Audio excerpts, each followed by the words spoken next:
What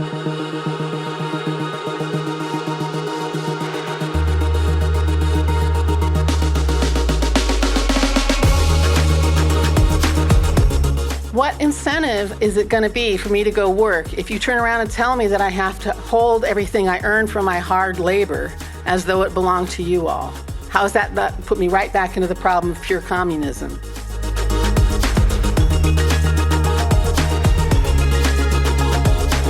Welcome to Acton Line, a product of the Acton Institute for the Study of Religion and Liberty. I'm Eric Cohn, executive producer. For this episode of Acton Line, we're bringing you the most recent edition of our Acton Lecture Series, delivered here at the Acton Building in Grand Rapids, Michigan, on November 3rd, 2023. Economists investigate the workings of markets and tend to set ethical questions aside. Theologians often dismiss economics, losing insights into the influence of market incentives on individual behavior. Dr. Mary L. Hirschfeld bridges this gap by showing how a humane economy can lead to the good life, as outlined in the thought of St. Thomas Aquinas. This lecture was hosted in concurrence with Acton's third annual academic colloquium. This event featured a keynote address from Dr. Hirschfeld, along with 3 panels of short paper presentations from 12 scholars on the conference theme of Thomism and economics. Dr. Mary Hirschfeld works on the boundaries between theology and economics using an approach rooted in the thought of St. Thomas Aquinas. She has written on economic inequality, the technocratic paradigm, the financial crisis, and the common good. She completed a PhD in economics from Harvard under the direction of Lawrence Summers and Jeffrey Williamson, and a PhD in moral theology from the University of Notre Dame under the direction of Jean Porter. Her research is on the boundary between economics and theology, culminating in her book, Aquinas and the Market, Toward a Humane Economy, from Harvard University Press in 2018. You can find additional resources in the show notes for this episode, as well as find previous episodes of Acton Line on our website at acton.org/actonline. And if you like this program, you can help us reach even more listeners by sharing it with a friend and leaving us a 5-star review on Apple Podcasts. We welcome your comments as well. Acton Line is available on Apple Podcasts, Google Podcasts, Spotify, or wherever you listen.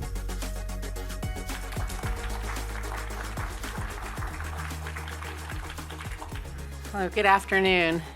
I was really pleased to be invited to give this talk. A little bit surprised because not all people associated with Acton have always appreciated my work, but some have, and I'm really happy to be here to talk. And the session this morning was completely interesting and engaging, and I might refer to it a little bit as we go. We'll see what happens.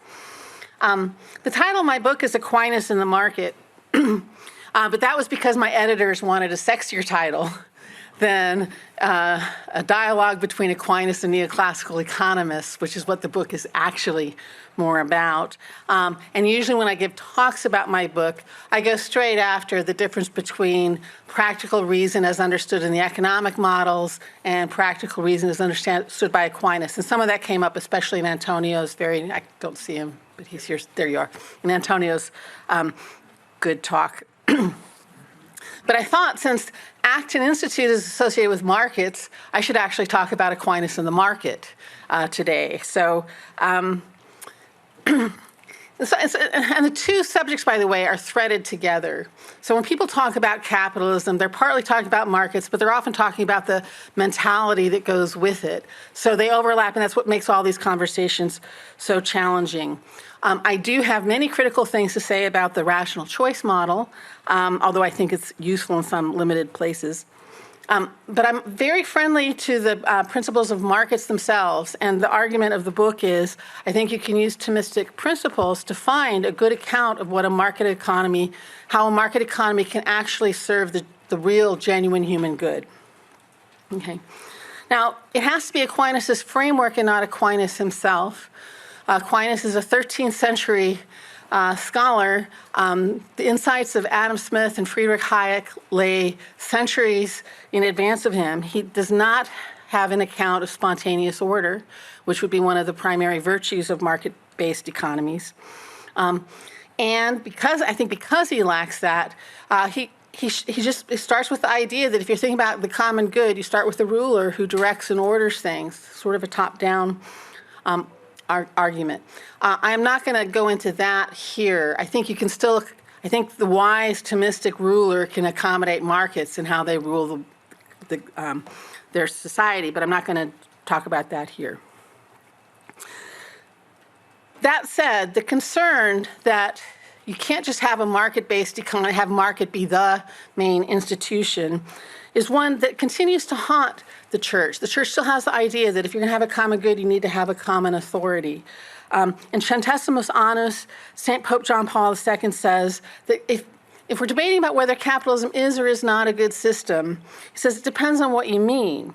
He says if by capitalism you understand a market economies can indeed serve the common good. It's a good thing.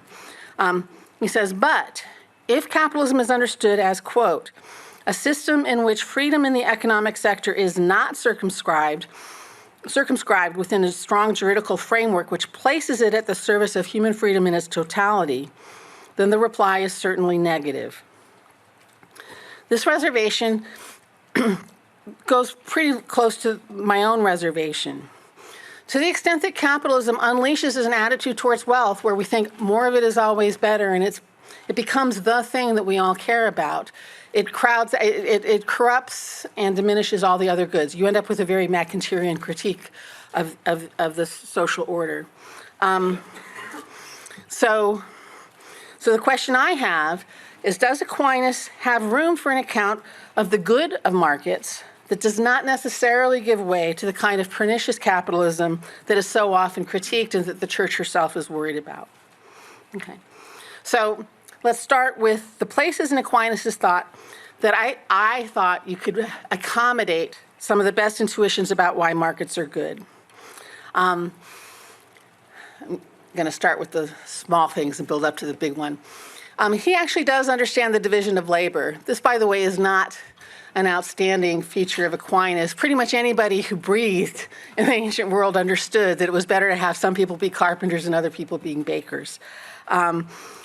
Where it comes up in Aquinas is really quite charming. He's defending voluntary poverty because he was a mendicant, and so they lived lives of voluntary poverty. And this is just instructive for us who think the people in the Middle Ages were benighted. The complaint was that the voluntary mendicants weren't working, and part of the human condition is we should work for our bread. We should earn our livings. And you would think he would say something like, well, there's earning a living by getting your bread, but we're doing these higher goods, and so you might think he would go in that direction. But he does not. He accepts the principle. It's really important for people to work for their living.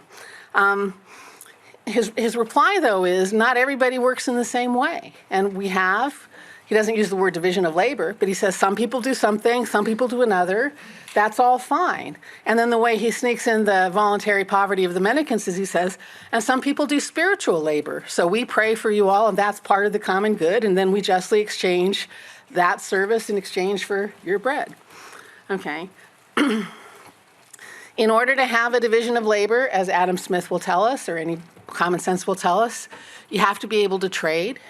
You have to be able to exchange goods and services. And Aquinas takes it for granted that, of course, you're going to be exchanging for goods and services. He does have questions about when the prices are just or not just, but he basically says trade itself is fine. It's being established for the purpose of securing the common advantage of both parties in a trade. Okay? So go Aquinas. My little economist heart reading that was like, okay, I can breathe here. He's letting me have some space. Okay. The second place it comes up, and we're going to want to circle back onto this because he has more to say about it. He takes up the question about whether merchants are legitimately employed doing something. They're buying low, selling high. That is the question about just prices we were talking about. And he is going to have some critical things to say about it, which I'll come back to. But then at the bottom, and my little economist heart was like, yeah. He said, well, look, merchants are taking goods, buying goods in places where they're abundant. That's why the prices are low. And they're taking them to places where they're scarce, which is why the prices are high. So that's a real service. And if they're doing that as a real service, they deserve just compensation, just the way the carpenter deserves just compensation, and it's all good. Okay, so we can expand out on that and say all the things that middlemen do, they're all they're contributing real goods, they deserve just compensation. Okay. But the big place, the big locus text where you go to say Aquinas is definitely going to give us some room for something like a market-based economy is when he talks about the institution of private property. Okay. So to cut to the chase, Aquinas is going to tell us that private property is indeed lawful. To go to a distinction that was made earlier today, private property is not specified specifically in the natural law, but humans can see that it serves the natural law and is therefore properly a part of it. So what makes Aquinas distinct, though, so far that doesn't make him very distinct. Pretty much all Christians in the centuries prior to him had said, no, we have to have private property. But they almost always made their argument as, since the fall, we're so selfish and whatever, we must have private property to keep the peace, and so on. But I would argue Aquinas takes a different path, because he's a great guy. I think Aquinas, is going to give us an argument about private property that would obtain whether or not we were fallen. Okay, so let's go ahead and do some Thomistic scholarship. So there's the text.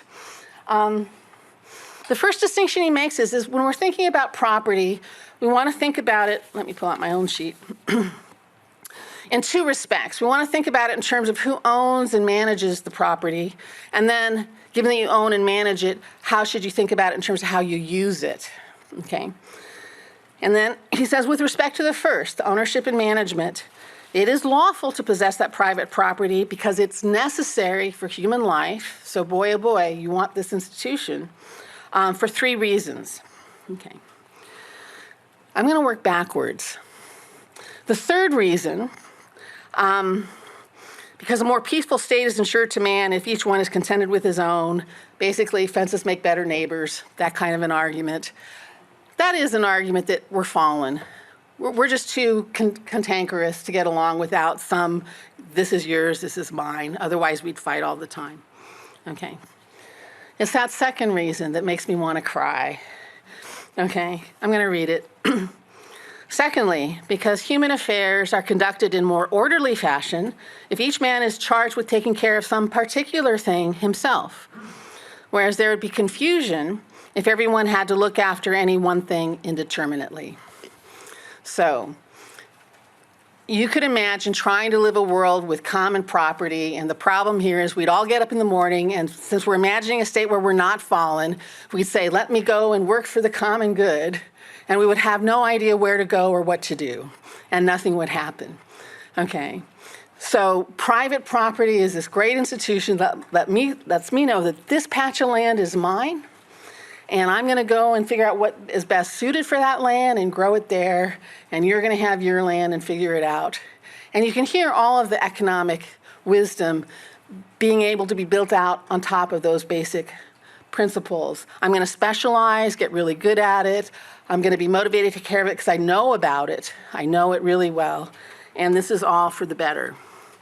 Okay. That clearly then would give us a reason to have private property, even if we were all saints, even if we were all perfectly virtuous. Okay. But then the question is, what about that first reason? Okay.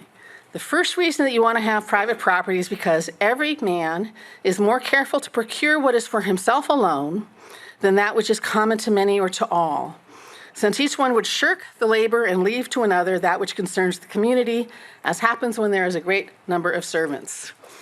So I know about that because whenever we're at Thanksgiving dinner, it's time to do the dishes, I'm usually elsewhere. Okay. Is that a because we're not virtuous argument, or is that an argument that would obtain even if we were virtuous? You might say, well, we're greedy bastards. Sorry for the language. We're just greedy, and so to motivate us to work, you got to give us some incentives. And of course, the economists go, there's the incentive motive, right? And then we have to debate whether that is or is not a part of virtue, which I'm going to argue maybe not. Greed doesn't seem like it's part of virtue. Okay. But there's a problem with, if you want to read this as just greed is good because it motivates us to work and we get good results from it. Okay. And the problem is with that second whole way of looking at private property. Because the second aspect under which you want to look at private property is with respect to use. And there, with respect to use, men ought to possess external things not as their own, but as common, so that, to wit, they are ready to communicate them to others in their need. Okay, this was like maybe the most important, well, there's been important moments in my life. This is the most important moment in my academic life. I'm trying to write a paper as a graduate student for Jean Porter on Aquinas and private property. And I'm thinking, I've got this, I'm an economist, I know Aquinas, so I just postponed writing the paper. It's the night before the paper, I sit down, I'm blah, blah, blah, blah, blah, blah, blah. And then all of a sudden I'm going, wait a minute. Do you guys see my problem? How on earth does that first reason work? We need incentives in order to get us to work.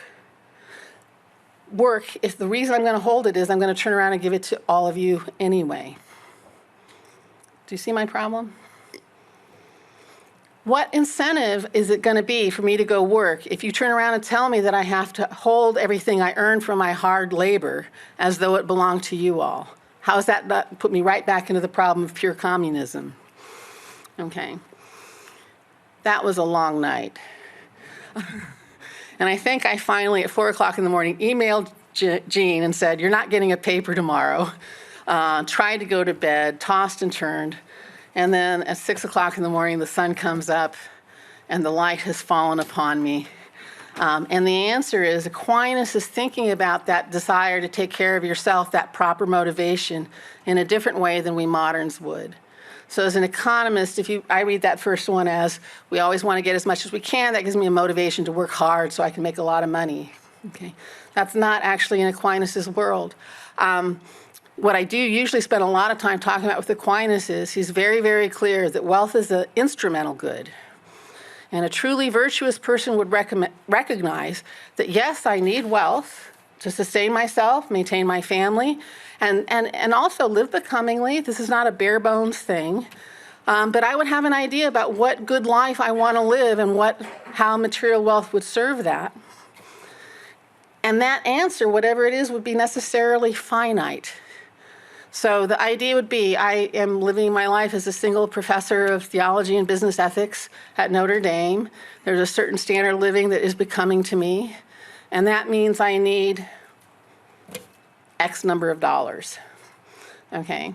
And if Notre Dame in its kind generosity offers me X plus more, that's nice, but that money is the money that is abundant to me. I do not need it. And if I'm truly virtuous, I really don't think I need it. It's like giving me water, right? So I'm just more than happy to share it with other people. And if we take that route, that first reason now starts to build up an anthropology that seems more genuinely Christian. God gives us stewardship of ourselves first and foremost. It's perfectly reasonable for us to be motivated to work to take care of ourselves and our own. That gets us up out of bed in the morning to tend to our field. And then some years we're blessed with a good crop. And when we are, we're happy to share. Okay? All right. So because of this, I feel pretty comfortable in my book giving an account about a Thomistic flavored account about what a good market in a virtuous world would look like. And in that world, we would see that material goods are good because they serve human life. And so we would be motivated to, A, take care of ourselves, but also to take care of our neighbors. So the baker gets up in the morning and thinks, I'm good at baking bread. I'm going to bake bread, feed my family, and then I'm going to feed my neighbors. So I'm going to be really interested in making good bread for people.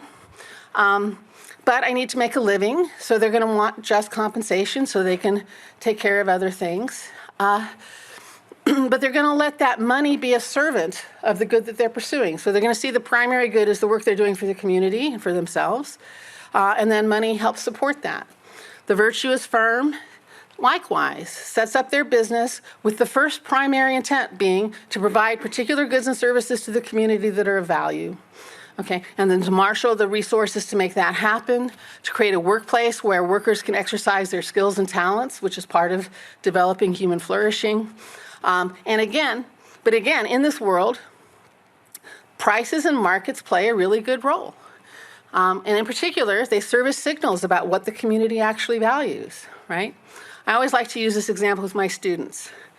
I could be sitting there in my bedroom thinking, God has given me this great and holy talent. I have a vocation to provide the world with the most beautiful handcrafted togas that anybody has ever seen. So I could set up my business to give you guys these beautiful handcrafted togas, and the price signals would tell me very quickly that this was not, in fact, of value to the community, and it might persuade me to think a little bit more about Go Irish t-shirts. Okay. Okay. And the profit signal itself, a good, healthy firm that's serving the community should be making profits. It can use that to reinvest if it's it's a valuable thing. So the mechanics of capitalism that we like, where we have an incentive to kind of keep going, would still be there in the Thomistic version. Okay. The key thing in all of this is money would always be a servant. Prices and markets would always be a servant of those higher goods. All right. Y'all happy about my happy market? Okay. I want to go live there. Of course, we don't live in a virtuous world. And the first thing to say is the markets will not serve their best functions. We can talk about whether they're still good, and they probably are still good. But their good is going to be less than what it could be to the extent that we're not virtuous. We live in an economy, in a world, in a culture that thinks more wealth is just better. This problem is called pleonexia. More and more and more is just a good thing. It has been around the human condition forever. People always object. It's not like it's a modern problem. It is not a modern problem. When Aquinas is talking about the various things people might mistake for happiness, wealth is first on his list for a reason. Aristotle, all the ancients, they knew that pleonexia was a thing. The difference is that in our modern culture, we no longer think it's a vice. We just don't tend to see it as a vice. So we're more prone to thinking making money for its own sake is a good thing. And right away, you should be able to see the Thomistic problem with that. Money is an instrumental good. When you treat it as the ultimate end, it's the tail wagging the dog. Everything is just out of kilter. You're going to end up with people rationally thinking that they should give up their life's dream to be a teacher because they're not making enough money, right? So giving up the things that they really want in the service of money, there's all sorts of corruptions that happen this way. Because I have 8 minutes left, I will not give you my 8-minute speech about how ubiquitous this is and how corrupting it is all the way through. What I will say quite briefly is Aquinas does talk about right relationship with wealth when he talks about the virtue of liberality and the corresponding vices of covetousness on one side and prodigality on the other. And I would argue that our relationship with money is that of the covetous person. We always just want more. We prioritize it over other things that matter. And he will argue, and I think this is right, the covetousness has a bunch of daughter vices. Once you start seeing as things, money is the most important thing, at a minimum, you're going to be insensitive to the needs of others. So you're not really going to exercise your wealth the way a good Christian should by sharing with those in need. We can leave aside the Peter Singer problem, but even the kind of charity that any Christian should engage in is going to be a lot harder for the covetous person. Okay. And it's just not too far down the road where you're kind of cutting a corner here, committing a fraud there. Right? All those kinds of corruptions will spring up. Okay. I could add that in a covetous society, we're going to have a hard time finding any idea about economic justice that is meaningful. And to the extent that you think that environmental sustainability is a problem, if we think more is always better, we're going to blow right through all those boundaries. I could go on a lot. This is not an insignificant problem. Okay. And I think it helps us to understand these debates about capitalism.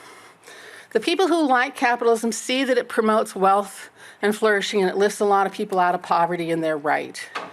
But the people who don't like it see that it's causing us to worship basically money as an idol, subordinate human goods to it, and that it's causing a lot of corruptions. They want to blame the whole thing on markets, and they forget the goods that markets do. But at a very minimum, it means markets are not serving the good nearly as well as they could or should be. Okay? So, all right. So you could make a story saying Aquinas has a good account of markets. We don't live in a virtuous society. We should try to work on making the society more virtuous, which at the end of the day is where I'm going to end up. But there's more difficult problem before we get to that. And that is market trade itself might cultivate a faulty relationship to wealth. Okay. So economists like to think that money should be a veil. We always care about the real value of goods underneath. Money is just an instrument that allows us to trade or so on. But we inevitably reify money and take it as an end in itself. So Aquinas' hint of this problem is in that question on the merchants. I just gave you the last couple sentences from it. Oh, I was supposed to make this go away because we don't care about that anymore. He says, look, merchants are kind of a suspect class, and we can think of them as modern-day capitalists. They buy low and they sell high. And what's wrong with that is they may or may not be doing that. We can ask about whether that's compatible with justice or not. He says the problem is they're treating monetary gain as the end of their activity, okay? So the doctor who heals somebody and then makes a good living by it is doing something real. But the person who's just looking for money's sake is pursuing a bad end. And he says the problem with this end is it's unlimited. I could be a millionaire, 10 millionaire, 100 millionaire, a billionaire. Now I could be a 10 billionaire. It just keeps going on forever. It invites us to a conception of life that has this boundless material end that, as Antonio says, scatters our attentions, makes it hard for us to live that kind of integrated, good life. And it's at the root of the covetousness that corrupts the economy. And it's right there in trade. There's just a temptation with money because it's abstract and because it's the kind of thing that you can count that tempts us to think that more of it is better. Okay. Basically what I'm saying in an abbreviated form is that money is a prime candidate for idolatry. It's just begging to be mistaken for God. We have a desire for the infinite good that is God, and this money sure looks like it's going to deliver the infinite good. More of it is always better. I can get closer to my total happiness by getting more of it. Money gives me control over things. God has control over things. It's just a complete contender for idolatry. And it seems to be built into the market mechanism. So both Aquinas and Aristotle root the temptation towards pleonexia is in the device of money. Okay. One thing we can do is just say, well, we know that's there, and we're just going to do this big campaign to try to reclaim better versions of understanding what happiness really is, what the good life really is, try to remind people that wealth is instrumental, and I do that all the time in the classroom and in most of my talks. But I do think Aquinas offers us some other resources that can help try to shift a culture that's always going to be flirting with the temptation of the idolatry of money. Because we want to keep the market part, because it does all these good things. Okay. I'm borrowing this from Charles Taylor. I've gotten really kind of obsessed with the idea of the modern social imaginary, the background imagination we have about how the world works. And so what I want to say is Aquinas gives us two things that kind of contest the modern social imaginary. Okay. The first bit of resistance is actually in his teachings on private property. The one I showed you is whether we can privately own property, but right before that, he asks how can we own property in common given that it all belongs to God? And in that framing of it, we're reminded that God has created the world and it's properly his, and that he gives us ownership of it in a qualified sense for the purpose of serving our human material needs, keeping body and soul together. So if we remember that private property is meant to serve that end of serving our material needs, it can help us think a little bit better about private property. Aquinas himself nowhere gives anything like a John Locke argument about why private property is a licit thing. John Locke is going to say, I own my body, I own the work I do with my body, therefore I own whatever I mixed my labor with. I assume that's a pretty familiar argument. And notice, by right, by a hard-held right, that's mine. Aquinas does not talk about how we got that property in any way like that. For him, a society recognizes that private property is a really good institution for ordering human affairs and serving our economic needs well. Okay. Who owns what is not... I almost want to say it's a matter of indifference to him. The society can figure out how to allocate those fields. however they do. But that means that I understand that my right to the property is grounded in the community's need for what I produce with it. Do you see? It's just tempering as a matter of social imagination. Now, I do want to say the tradition itself has brought in some of Locke's insights. So Rerum Novarum has passages that sound an awful lot like John Locke. And St. Pope John Paul II has continued that language. There is something to the intuition that if I did work, I deserve something. That's the American social imaginary. There is something to it that does seem proper and fitting, right? More than just a random distribution of property and let things go from that point of view. The only thing that's added, though, is if you just still just to lighten up that sense of ownership, right? Just to lighten it up. Yes, I have a claim to the property that's kind of grounded in the work I did. The work I did was itself rooted in God's gift to me. It itself is one of the talents that's meant to serve the community. And maybe I should think about my private property less as a right and more as a responsibility to use things well and to steward things well. And the church, both Protestant and Catholic, has a well-developed tradition of stewardship as the economic ideal here. And I think we want to revitalize that as much as we can. So I'm going to go into overtime to say my last point. I don't know if anybody's read my book or not. I spent a lot of time on something that seems really theologically obscure, and that has to do with the language you used to talk about God, whether it's univocal or equivocal or analogical. And people are like, what the hell? There is method to my madness. This is one of those points that to me is like the pin of the whole structure, but it's hard to communicate to people how important it is. But to try to simple it up real quickly, for Aquinas, if we're trying to think about human desire, we desire the infinite good in God, and then we have our desires for earthly things. Okay. How do we understand the relationship between the two? How do we understand our desire for God, the beatific vision, and our desire for a good life in this world right now? And if we use these other forms of language about God, we would end up having a picture of God where God is some other thing, and the world is over here doing its own thing, and they would be kind of separate issues, which is more or less how we live. Okay. And that's the world where the idolatry of money is so tempting. Because if I'm just looking at the world, but I still actually have this infinite desire, but God is over here as something that I'm not thinking about, that infinite desire is going to get poured out into the thing that looks most like God, and that's going to be money. Okay. Aquinas' vision is that there's an analogical relationship, and I do think this is the loveliest thing I've ever heard. The goods in this life are really, really good.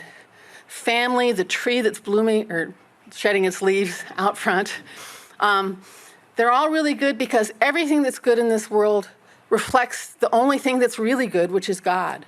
God created the world, and because God is good, the world is good because it reflects God. There's nothing else. There's no other source of goodness. And it's an invitation to just slow down. Slow down and notice that sandwich we just had for lunch was a really good sandwich. Okay, and there's something in that nourishing and sustaining that says something about who God is in our lives. There's a theological meaning buried in everything. And that slowing down, notice, makes us look at the actual real good and go, that's really good. And if I'm looking at the actual good going, wow, that's really good, I might not be so quick to think, and how can I get more? Okay, so in a weird kind of irony, we overvalue wealth a lot. We radically undervalue the real goods that are around us. The other place that this goes is for this reflection idea to work is you have to appreciate the diversity of goods. The apple represents something of God that the orange doesn't represent, and most emphatically about us human beings. Each and every one of us represents something about God that no other person on the planet can do. That should make you look at your neighbor in a totally different way. Okay, the diversity matters. And what does money do? Money completely asks me to make everything fungible, to flatten it all out into one abstract value. It deflects me. And it seems to me the more I look at the world, we get, and this came up in the first paper, which I loved, we're floating around with all these quantitative abstractions, these abstract ideas, and of course we're starving to death because the real good is in the actual real apple right in front of you. So I think we should go into the trenches to try to save capitalism by trying to convert people back to God. And I will leave it to you to do that, and I will stop with 4 minutes over time so you have some time for questions.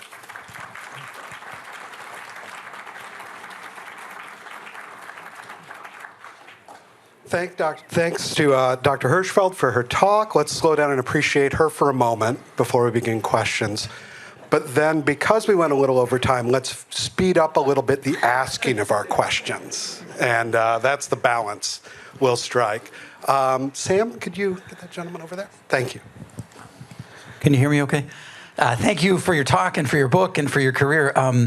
There has been some research in the science of human flourishing lately about appreciation and how people that take time to be thankful, it actually changes the way they see the world. So I'd love to see more of that. The question I have is that have you seen, or has anyone here seen research that shows that people who do live their life for God, that do live a life of grace, and so the natural human desire for the infinite, if it is being fulfilled in this life through that relationship with God, is there research that shows that people that do that live economically differently from people who don't have that in their life?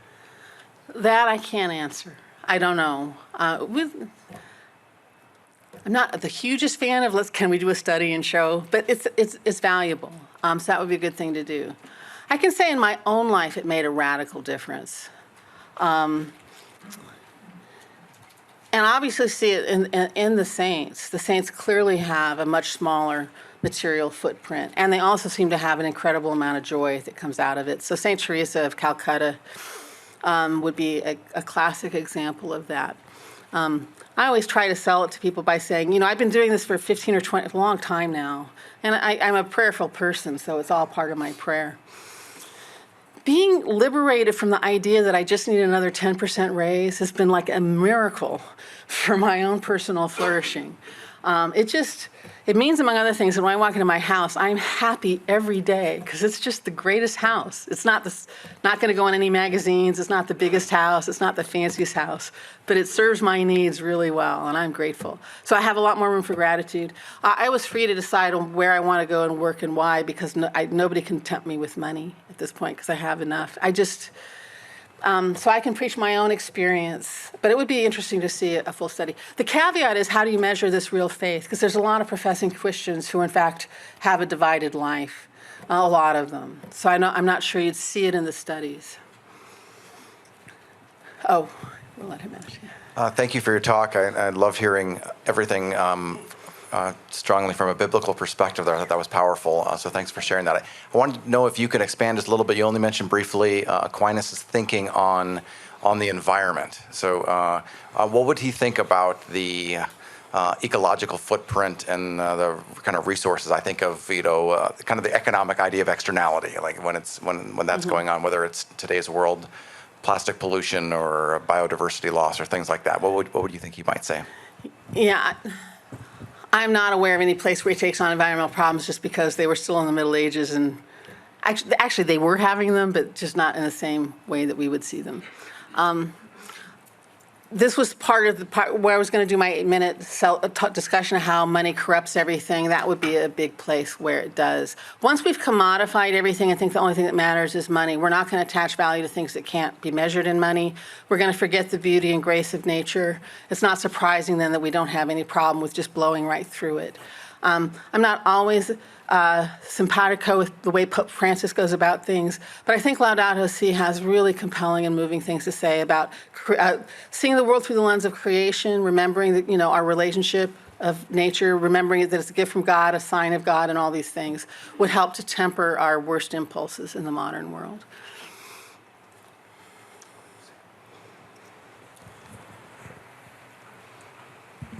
Hello, thank you. The good plenary address.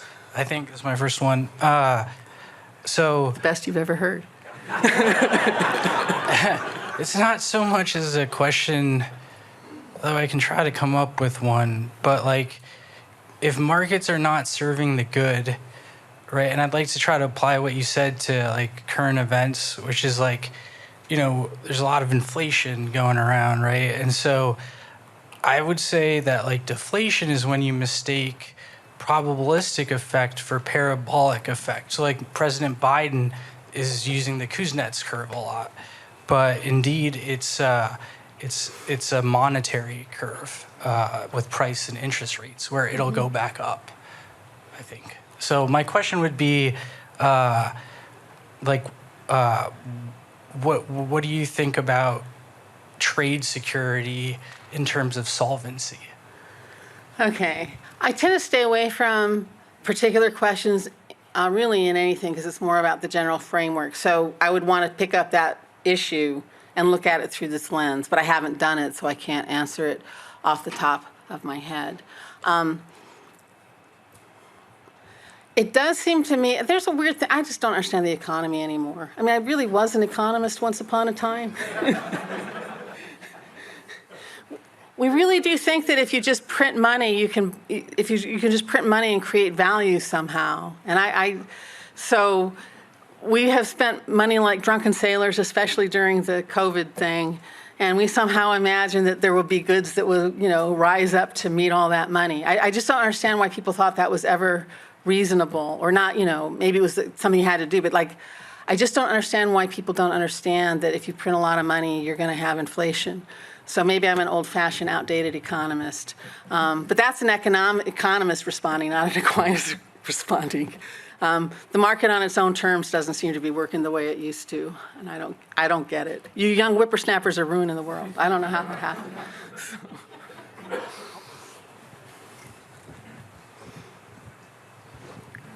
Thank you. I had a question about Aquinas and his view of liberality and giving out of abundance, and I hope I represent him correctly. But he understood there's those goods that are necessary for our very existence, and then those goods that are necessary for our station in life. Mm-hmm. And obviously, in that time, I'm assuming there's not a lot of economic mobility as far as if you were born to the son of a cobbler, you had a pretty good understanding of your station in life the whole time. Mm-hmm. But in a modern economy where people can rise and fall through stations of life, how do we understand those goods that are necessary for our station in life? Is it based off of our parents? Is it based off of what we are at 25? How do we kind of incorporate that with some elements of flexibility so we don't completely nullify the concept, but also understand how it shifts into a different modern economy? Yeah, no, that is an amazingly good question because you're putting your finger on one of the elements in our modern world that makes it really, really hard for us to have the relationship with wealth Aquinas is describing. He does have a socially static society, and in that society, it's really clear what the baker is appropriate to the baker. It's just crystal clear. So there's a lot, and although I will say they backed it up. They had sumptuary laws back then so that you could not consume above your station to kind of keep the order of things. So we moderns, we're democratic. We have to like the fact that people can move. We have to like that. And the question is, the problem is, if we just think that, we come to think that status in life has to do with how much money you have, and then you live, then there's never ever going to be in a gap, right? I do well, I prosper, that raises me up in rank, and my needs go right along with it. And by the way, this explains why we very, very rich Americans feel so strapped, right? Because what we think we need goes right up with what we are earning. That's the real. So is there a way to go back to the Thomistic principles but allow for some kind of mobility? It would take a radical increase in virtue. But you could imagine somebody whose question again is, I'm not pursuing status, I'm pursuing my actual vocation. And maybe my actual vocation, even though I was born to people who are peasants, my vocation is to be a doctor. So and because we're now going to have mobility, I work my way through and I become a doctor. Then I arrive at the station of doctor, which socially is recognized by having a higher standard of living. But you've answered your call, and then you settle in that station and inhabit that. Our difficulty is that we've gotten, I've arrived to this class neighborhood. If I work a little bit harder, do a little bit more, I can get into the next one and the next one. So that's how I think about it.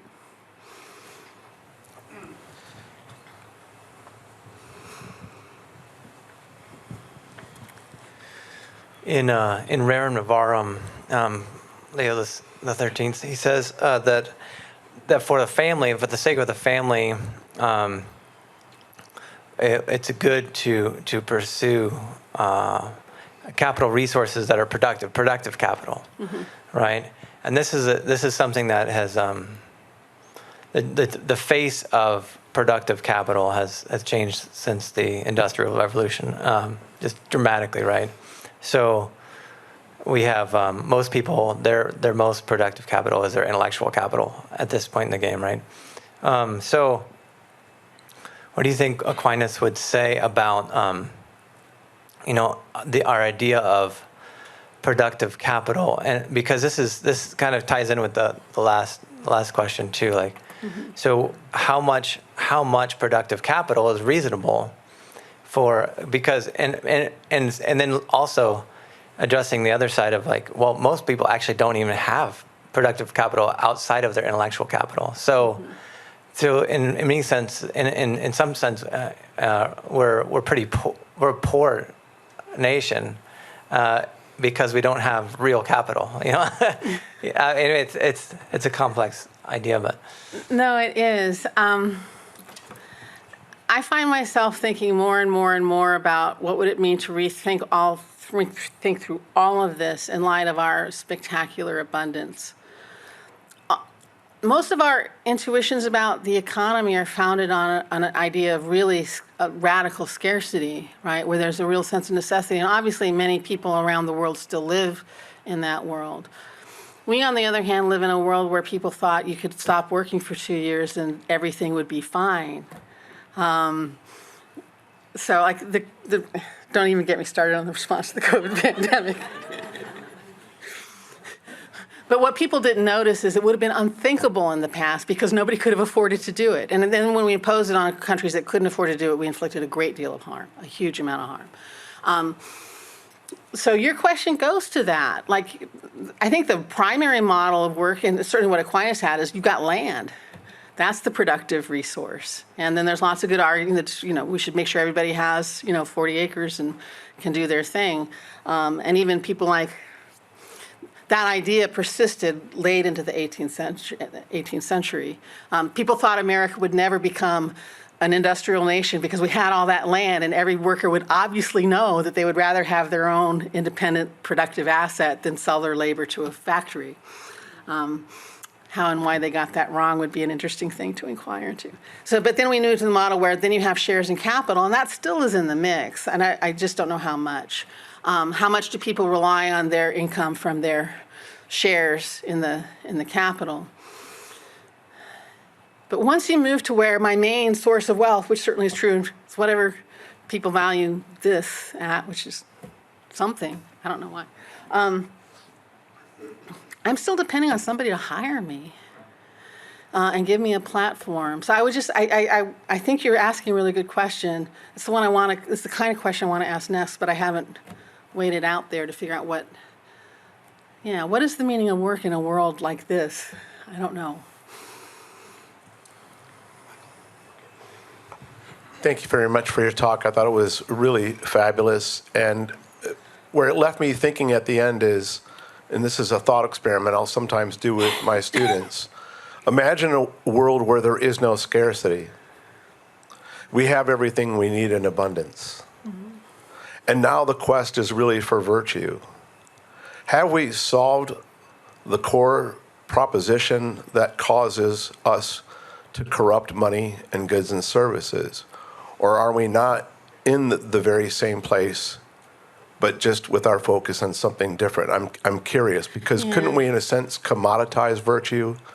Couldn't the effort, and I don't mean in strict theological terms here, I'm talking about living it out. You talked about fungibility in currency and sameness, and people living divided lives.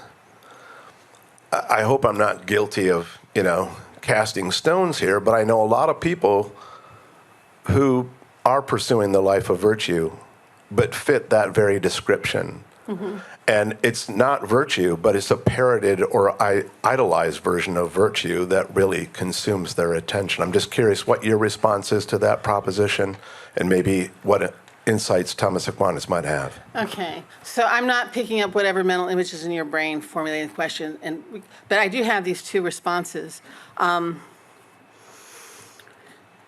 The idea that we have met all of our needs or so on, and now we can stop working so much and have time devoted to other things. That used to be, everybody understood that that's exactly how economic life would go. If we ever got rich enough to stop working, we'd stop. I mean, the whole Greek system was they outsourced the labor to the slaves exactly to free up their time for these higher pursuits. We don't like the slavery part, long story.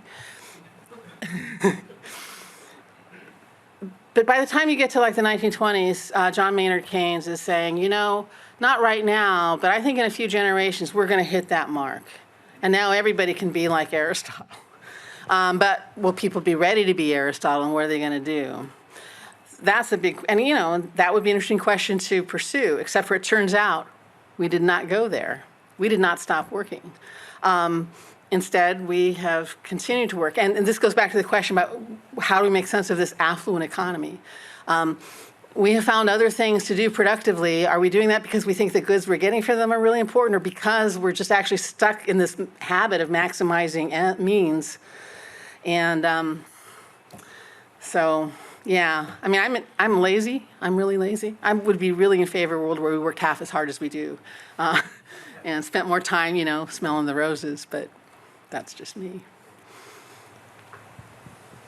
Hi, and thank you so much for coming. I'm really curious what your thoughts would be if Aquinas was in some small, rural Indiana town, sort of formerly Rust Belt. It's economically deprived, and people are struggling, out of work, factories are closed. What do you think he would say to sort of rural, lower income people who are trying to figure out their aspirations for wealth as a means of social mobility out of struggle?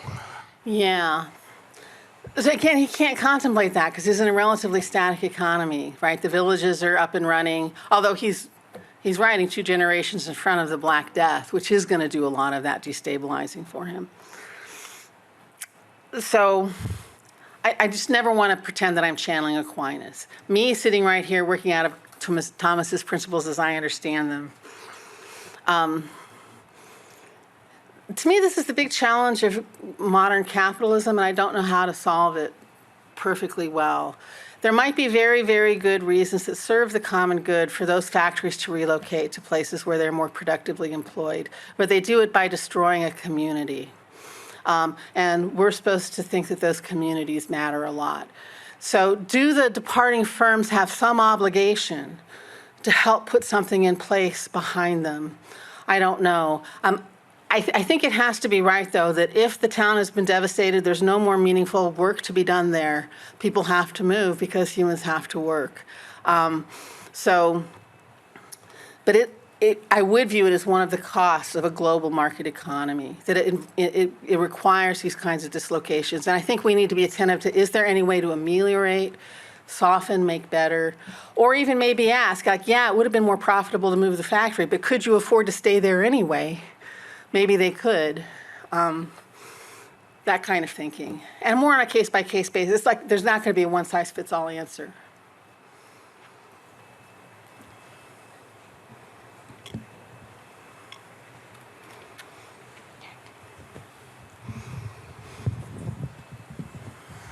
I'm curious, you mentioned Christian stewardship, the life of the steward. In kind of secular terms, modern terms, we think of it as time, talent, treasure.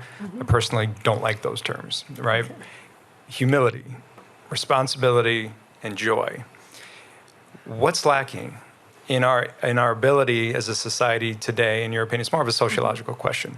When we look at why is stewardship so challenging, is it because we've elevated money in the role of God, and that component of our pursuits comes after we're at a certain level? Can you maybe comment on that stewardship life? Yeah. I think it's hard for Christians to fully live out a Christian vision in the modern world because that social imaginary is in there whether you like it or not. And it makes things like effective altruism seem tempting to us. We do over-prioritize this stuff, which means, and we think the primary exemplar, the word charity even, it's what Aquinas would have called almsgiving. But charity is me loving you as my fellow in God's communion, right? You've been created by God. I admire everything he's showing of himself through you, right? And because we're all collectively busy working more than we need to be to maintain these standards of living that are more than we need, and that covetousness just haunts us because we're in a society. So I think we misread how charity should work because we're in that world. I can give one example. I don't know if this is the best example.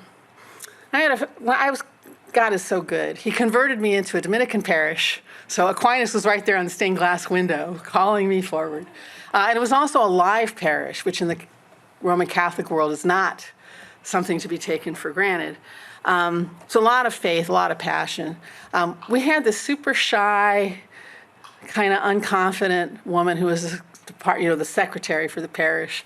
And somehow God woke her up in the middle of the night and said, here's what you need to do. He says, we need to run a soup kitchen, but we're going to do it differently.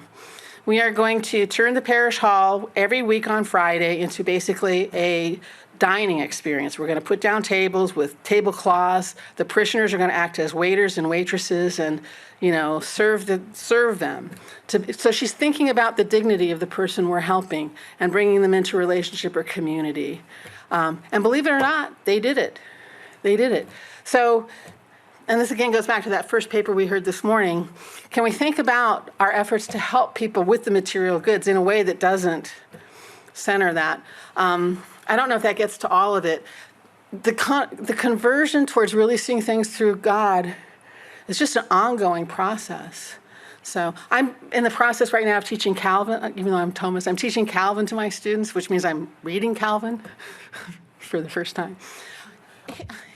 He's making my heart so full, just because he's got the full Christian visions. So going back to those sources and nurturing yourself on them might help bring that back to life, because the Christian faith is just hard to carry out in this world.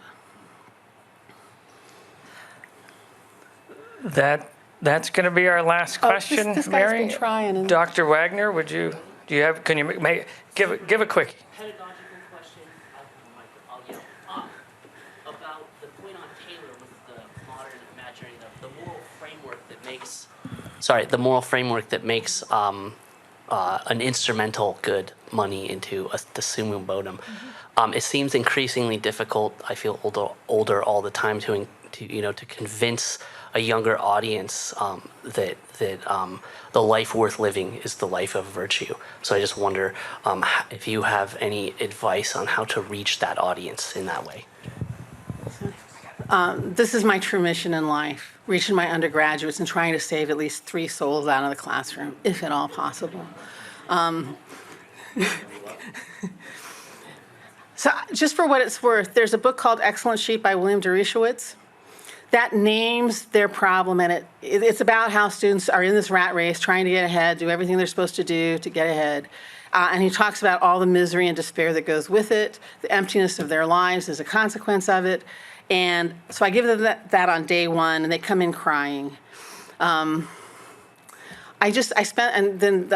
commencement address by David Foster Wallace, This is Water. Again, just kind of trying to break through all that chatter.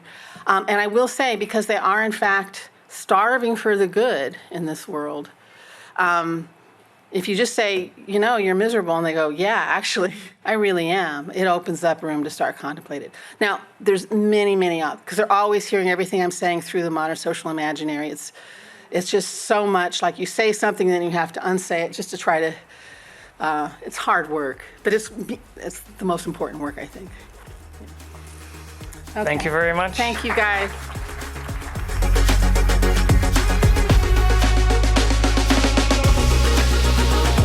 As always, thank you for listening.